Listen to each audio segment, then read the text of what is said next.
చిత్రగుప్తుల వారు యమధర్మరాజు గారు చెప్పింది ఆలోచిస్తూ ఉంటారు. చిత్రగుప్త, మునుముందు పెను ప్రమాదం జరగనుంది చిత్రగుప్త అన్న యమధర్మరాజు మాటలు గుర్తు తెచ్చుకొని కంగారు పడుతూ, ప్రభుగారు ఏదో పెను ప్రమాదం జరగనుందని చెప్పారు, ఏంటా పెను ప్రమాదం అని ఆలోచిస్తూ తన మంత్రదండంతో ధూమ్ తట అని మంత్రం జపించి భవిష్యవాణిని తన ముందుకి తెచ్చుకుంటాడు గుప్తా.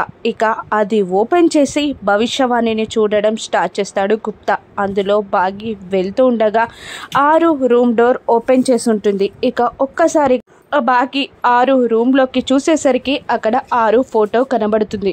6 ఫోటో చూసి షాక్ అయి లోపలికి వెళ్తుంది బాగి. 6 ఫోటోకి దండ ఉండడం చూసి ఆ పక్కింటి అక్కే 6 అక్క అరుంధతి తను ఒక ఆత్మ అని తెలుసుకొని కళ్ళు తిరిగినట్టు ఫీల్ అవుతూ ఉంటుంది బాగి. కుప్పకూలినట్టు ఒక్కసారిగా తన ప్రపంచం అంతా అంతమైనట్టు గందరగోళంగా ఫీల్ అవుతూ ఉంటుంది బాగి. ఆ విషయాన్ని చిత్రగుప్తుల వారు భవిష్యవాణిలో చూస్తారు. ఇప్పుడు బాగి ఏం చేస్తుంది? మళ్ళీ 6 బాగికి కనబడుతుందా? రాను ఎపిసోడ్స్లో చూద్దాం. Thank you for watching.